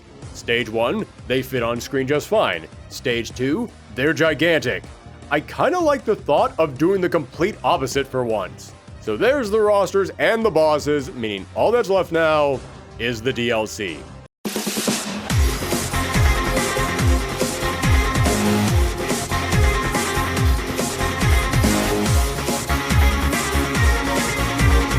Okay, for this game's DLC, I'm going to throw out there a crazy idea. I can see this game getting 3 seasons of DLC, and I'll talk all about that in just a second. But before we get to the paid content, in the modern age of live services, fighting games need to give players something to keep them coming back besides just paid DLC. There's too much competition out there. So I think it's a smart idea for fighting games these days to give players 1 free DLC character. You need something that says, oh, you bought this game, but after a month you're losing interest? Bam, here's something on the house, totally free. Something like that can keep players interested just long enough to get them to sign up for that paid content. And you know something? A lot of fighting games are already doing that. And I keep referencing Marvel Rivals in this video. That game has made every single DLC character free, and it's been a huge hit for the game. So here's what I'm going to say. We're going to give this game 3 seasons of paid DLC, but I'm also going to say that before we get to any of those, we give the players 1 free Capcom character and 1 free Marvel character. just to keep them playing and to keep everybody happy. So before we get to the paid content, your 2 free characters are going to be Strider Hiryu and Captain America Steve Rogers. To me, these are obvious choices. First off, you're not going to give players free, brand new characters. Nah, that's too much work. So whoever we give the players would have to be returning characters. But they'd also have to be returning characters who people probably wouldn't want to pay for. So first off, you got Steve Rogers. This one doesn't even need explaining. He's such a big staple for this series. But as I already said, I think that some staples do need to be left out of each brand new installment. And Sam Wilson to me is basically Steve Rogers with 200% more air combos. But even though I find that interesting, I know a lot of people would be mad if Steve Rogers wasn't in here. But they'd be even more mad if they had to pay for him. Yeah, people don't typically like it when you take a really standard, right down the middle, been in every single installment type of character and then make you have to pay extra for them. So, 1 month after release, you get Steve Rogers for free. And the same thing goes for Strider Hiryu. He's a famous name for this series, and I cut him partly because I include Lin Kurosawa in here, and I figured we could give her some similar moves and playstyle to Strider since they're both ninjas. So again, a lot of people would want him in here, but they'd probably feel pretty ripped off if they had to pay for a returning character who already plays similar to another character already in the game. So, in a sign of goodwill, and let's be honest, after Marvel vs. Capcom Infinite, this game needs some goodwill. 1 month into this game's lifespan, we're going to give players these 2 characters for free. And now that that goodwill is out of the way, time to open up your wallets. Alright, let's talk the paid content. Like I said, let's go with 3 seasons and include 6 characters each. Yes, I know that most DLC these days in fighting games is going down to 4 or 5 characters, but this is a crossover game. You need to include a lot of characters. That's just kind of how they are. So we're going to go with 3 Marvel characters, 3 Capcom characters. And to keep it interesting, I'm going to say that each season has to have at least 1 returning character and 1 new character. And to go even further, I'm going to give these first 2 seasons a theme. I love the idea of fighting games doing themes for each of their seasons, but nobody does it. So screw it. This is my hypothetical roster. I'm going for it. And for this first season, I'm going to say that each character has to be a hero. Starting with the Marvel side, our brand new hero is going to be Miles Morales. He totally deserves to be in this game. I feel bad about not putting him in the base roster, but as I said, I already got Peter Parker in here, and I include Venom for the nostalgia, but also because he has a close connection to the boss Null, so I kind of had to include him. And when it came down to it, I just couldn't justify having 3 characters in here who all webbed up the opponents. But now that we're in the DLC, he is priority number 1. He would admittedly have some moves similar to Peach with a web swing and the ability to zip across the stage, but we can make him a little bit slower and he wouldn't hit as hard as Pete. But the trade-off would be that in addition to his web attacks, he would also have a wide variety of electrical attacks, giving him a much wider move pool than Parker. Then for our returning character, I'm going to bring back Rogue. I said before, but if you want to make Marvel vs. Capcom fans happy, you gotta give them some 90s nostalgia. And if you want to hit someone with 90s nostalgia, give him an X-Man. And Rogue is great, one of the best members of the X-Men, and she'd be a big, heavy-hitting tank. Plus, maybe we could even bring back her old power to absorb moves from the opponent. I know that would take a ton of work to pull off, and I even thought it might be impossible, but you know what? Capcom gave Seth something similar in Street Fighter V, so maybe it's not as impossible as I thought. And for our last Marvel character, I wanted someone who had a connection to Rogue, just so that way we could do something with them in the reveal trailer, or maybe even release them at the exact same time, just to be a little wink to the fans out there. So I thought about her husband Gambit. He's a massive fan favorite character for those old Marvel fans, or personally, I really wanted to throw Captain Marvel in here. I love that character, and just like with Ultron, nobody deserves to have their only Marvel vs. Capcom appearance be in Marvel vs. Capcom Infinite. She definitely deserves some redemption. And she does have a long-running rivalry with Rogue. Long-running rivalry with Rogue. Running rivalry with Rogue. God, that is hard to say. My point is, these two have fought a lot in the past. It'd be great to have a trailer of the two of them going head-to-head. But in the end, I realized, you know what this roster is missing? Magic. No, not that magic. I mean, like, sorcery, spells, that kind of character. Someone who deals with Marvel's magical side. Yes, Ilyana Rasputin does deal with mystical stuff. I mean, that's why her name is Magic. But I want someone who is all about that. We had to kick Doctor Strange out, so you know what? Let's bring in Scarlet Witch. She's a long-running big name in the Marvel Universe, being closely tied to the Avengers and the X-Men, but recently she's kind of been blowing up all over the place. In the MCU, she's the one who kicked off all the Marvel shows. In the games, she was in the starting roster of Marvel Rivals. And the comics, over the past couple years, she has had a string of amazing series by Steve Orlando that have been getting applauded left and right by everyone. Seriously, she's had maybe some of the best reviewed comics of any Marvel character over the past 4 years. And again, this is a fighting game. You're going to want to sell costumes. And talking about costumes, Wanda has had so many amazing looks from the comics that we could pull from. She's got the best style of any Marvel character in this roster. And I said I wanted someone who had a connection to Rogue, and Wanda kinda has a connection to all mutants. Not a very good connection, but it's something. Man, the 2000s were not kind to you, Wanda.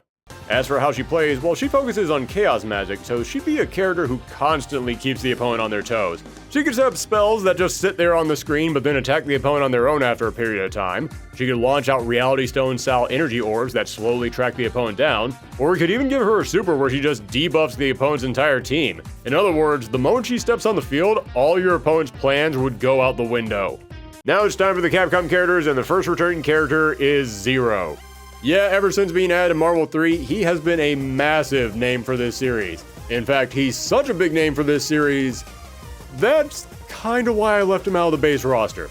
I know, that sounds really counterintuitive. If they're popular, why wouldn't you include them in the base roster? Well, there's, hey, I like this character and I enjoy playing as them, popular. And then there's, oh crap, here they come, popular. Yes, Zero is popular in the Marvel series because he's a fan favorite character that everybody loves from the X games, but also because he's good. He's really good. He's so good, the mere thought of him being in this game can make some people start breaking out in a cold sweat. And I can't lie, Zero is so good in these games, I kind of want to see what a couple months of Marvel without Zero would be like. Like, yes, he can be in the game, just give me some time to mentally prepare myself for all those ass whoopings I'm about to receive from his laser sword. I mean, sure, yes, you can balance these characters to try and prevent that. But I'm still positive that even with balances in place, Zero would still probably end up being top tier. Now, Zero is a pretty standard, basic choice for this roster, so basic that some people might still feel a little bit disappointed with it. So I now have to make it up to everybody by choosing a weird pick. And I'm going way out there for this one. Our first brand new character, Jean from God Hand. I have seen so many people ask for Jean from God Hand to be in a Marvel vs. Capcom game. I have seen more people ask for Jean from God Hand to be in a Marvel vs. Capcom game than actually played God Hand. Yeah, as I mentioned before, when you get a weird pick for your fighting game, you want that character who 95% of people are going to have no idea who they are, but their cult following is so strong that that remaining 5% is going to lose their freaking mind. The over-the-top personality of his game is so perfect for a big, wacky crossover game, and the combat in God Hand already feels like it was designed with a big, crazy 100-hit-long combo fighting game in mind. I don't even need to explain a moveset for him, just watch footage of God Hand for 5 minutes and it kinda writes itself. Plus, the original God Hand, while being beloved, sold so poorly, I don't even think Capcom is ever going to re-release that thing. So putting Jean in a crossover game is the best chance you're ever going to have at giving that fanbase some love. And that brings us to the final character in Season 1, and I am admittedly going outside of my comfort zone on this one. Because I know a ton about most Capcom franchises. They're my favorite developer, been playing their games for decades now. But this is one of their few franchises that I know nothing about. But the one thing that I do know about them is that after all this time, they deserve a seat at this table. That's right, I'm pulling a character from Sengoku Basara. A lot of you might not be familiar with this series, and there's a reason for that. Based on my channel analytics, most of you are probably watching this from North America or Europe, 2 continents where this series sadly never took off. But in Asia, this franchise was a beast back in the day. This was a huge series for Capcom in that market. In fact, to this day, Capcom still has events just for the Asian audiences out there to tease that maybe they're thinking about doing something with Sengoku Basara. So after all this time, it deserves a representative. And I'll go right ahead and admit, I do not know enough about this series to really say much. I've done research, I've read up on it, but without actually playing a ton of these games, I can't really go into too many details. But I do know that out of all these characters, the two who have always been at the top as the most prominent representatives for this series have been Date Masamune and Sanada Yukimura. And for this spot, I'm going to go with Sanada, and it's admittedly for kind of a shallow reason. But Masamune uses swords. Sure, he uses multiple swords, and he also uses lightning attacks, but he still uses swords. And we've got a lot of swordsmen in this game so far, and there's a few more on the way who I'm pretty much required to include. So for the sake of keeping the weapon layout of this game interesting, I'm bringing in Yukimura and his big fiery spears. And with that sword segue already queued up, let's move into the second season of DLC, and as you can probably guess, if Season 1 was based on heroes, Season 2 is based on villains. And since I already mentioned we have some swordsmen on the way who I am required to include in here, let's get ready for the storm you all knew was coming. Virgil.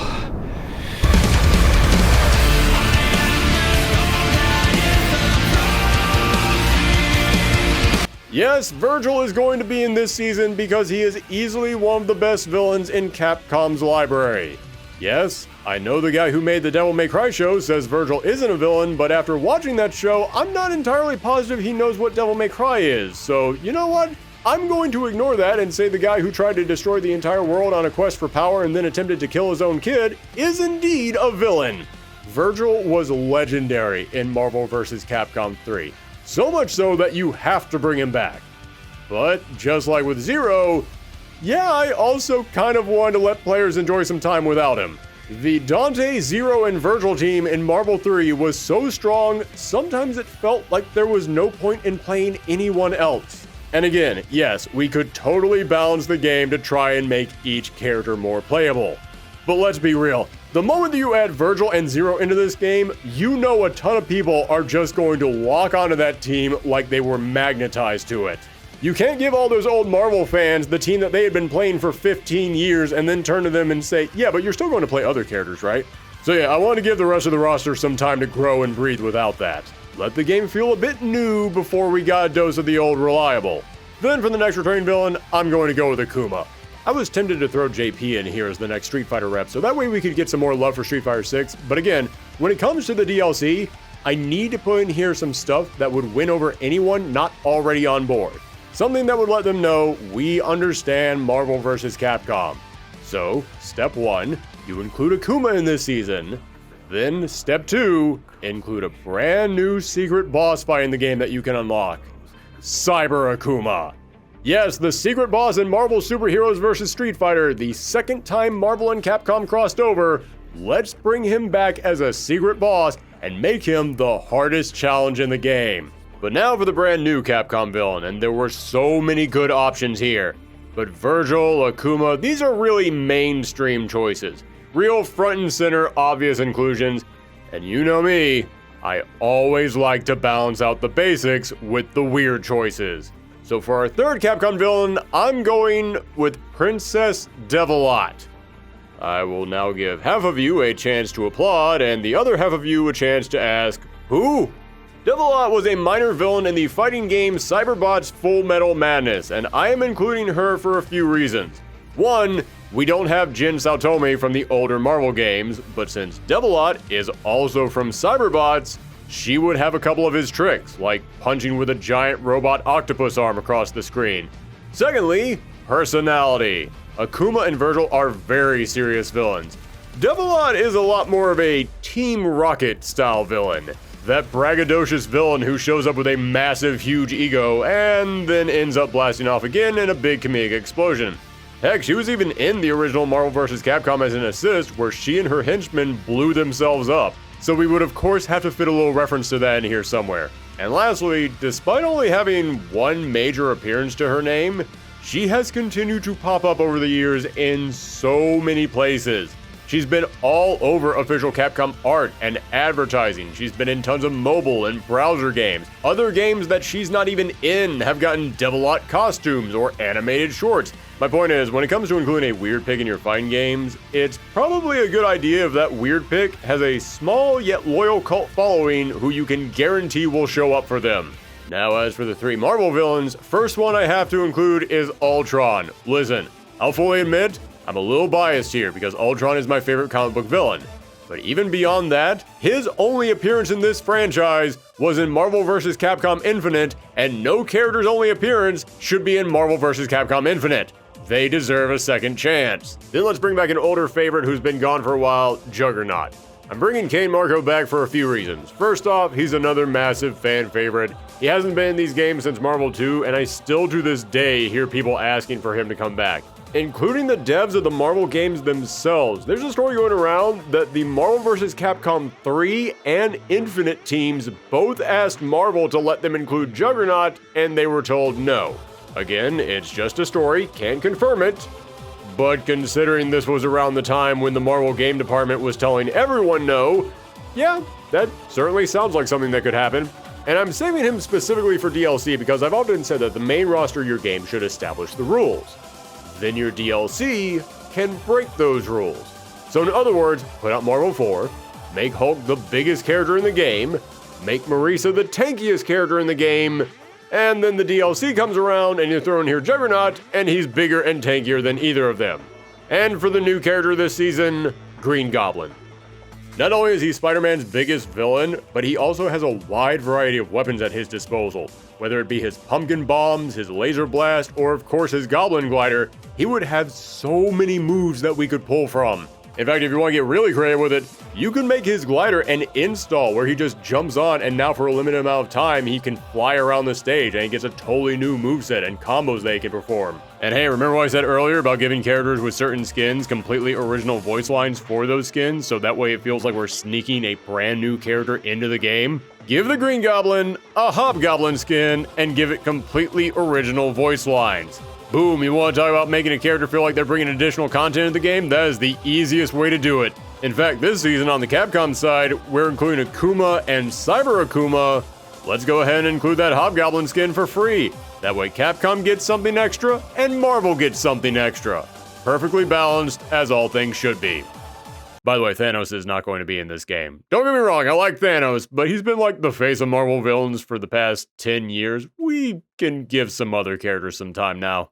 Which brings us to the final season, and the theme for this season is everyone has to be a brand new character. Yes, I know there are tons of characters left that people would love to see return, but honestly, every single Marvel vs. Capcom is made on hope and luck.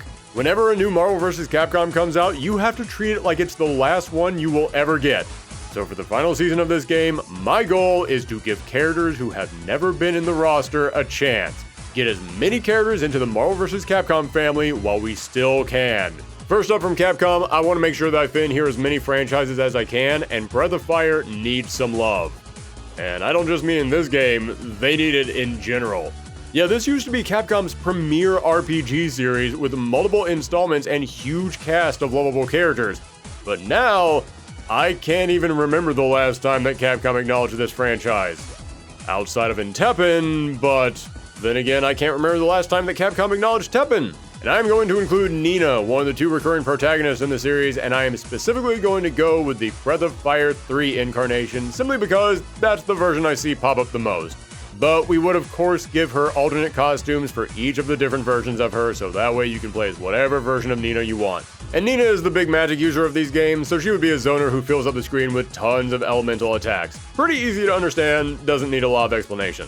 Next, so far we got Mega Man characters from the X series and the Battle Network series, but I want to include someone from the Classic series. But remember, I said this season would be all new characters, so we can't include the original Mega Man or Roll. But you know what? We're still a little light on villains in this game. And so far my DLC list has had some weird picks in terms of popularity, but not in terms of mechanics. I need that character who would just play wacky. So, let's throw in here Dr. Wily. Have him floating around in his little skull pod, and he'd have tons of laser beams that he could use to fire across the screen to be extra annoying. But maybe he could also have a super where he upgrades his ship. making it into a larger, more dangerous version of itself, unlocking brand new moves as the game goes on. Or you could make him kinda like Captain Ginyu in Dragon Ball FighterZ and let him summon in some of the other robot masters to assist him. Give him about 4 or 5 of them, and each of them can do something different to create some really crazy combos. And of course, every character in this game would have their own unique win animation, but Wily would be the only character with his own unique loss animation. If you beat Wily, then rather than him falling to the ground or disappearing, he would pop out of his ship into the background and just spend the next 10 seconds bowing and asking for forgiveness while you and the next character continue to fight. And for the final character, I need somebody not really big, but somebody that would get players talking. Somebody who, even if a lot of people said, "Who is this?" you would still have some hype reactions to the character reveal. So I'm going to go with Asura from Asura's Wrath.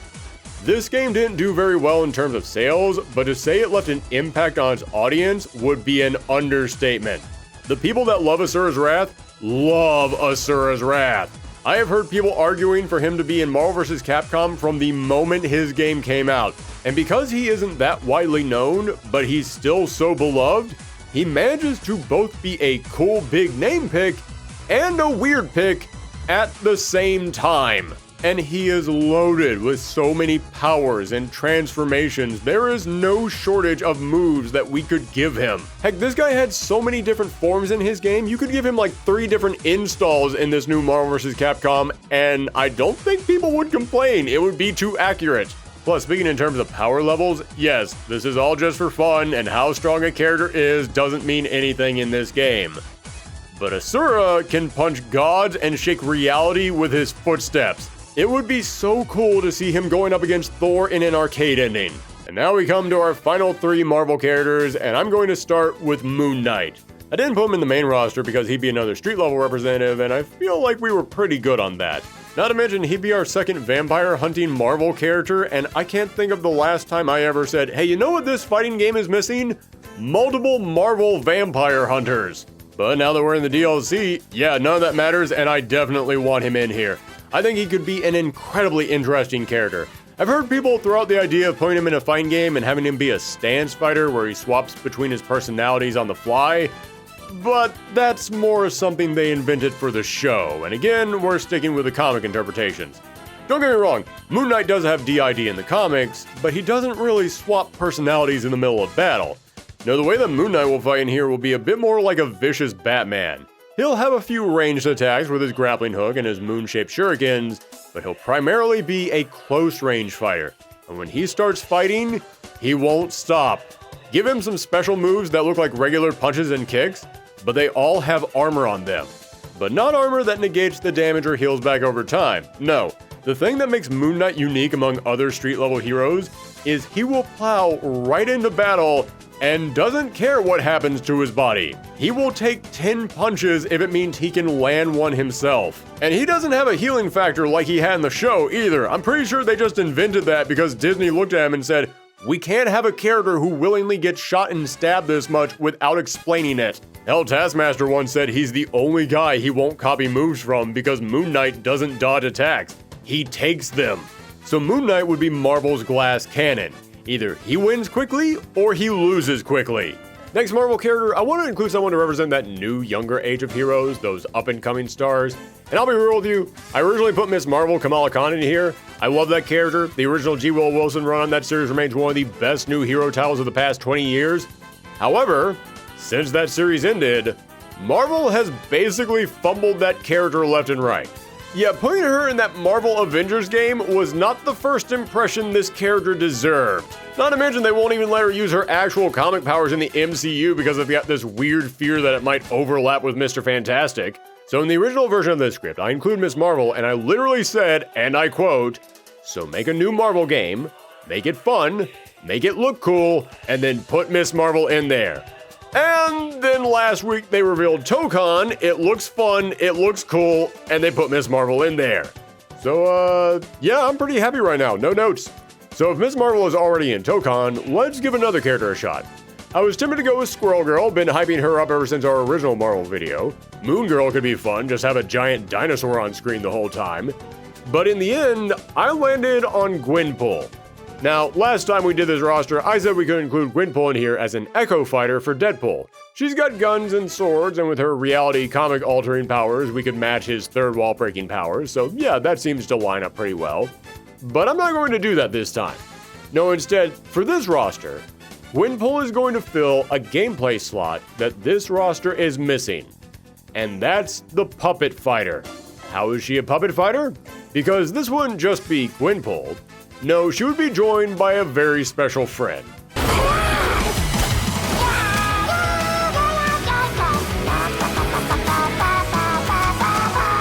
Yes, for anyone who saw this adorable land shark pop up in Marvel Rivals and thought, who the heck is that? Jeff started out as Gwenpool's pet. Then they started giving him his own little comics and he kind of blew up from there.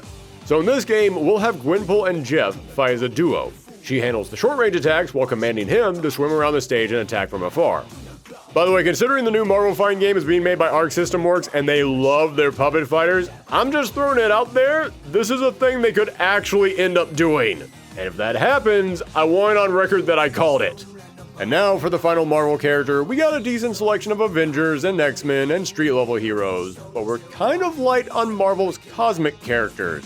I know the smart thing would be to include a Guardian of the Galaxy, seeing as how they're pretty much the face of Marvel space heroes. But you know something?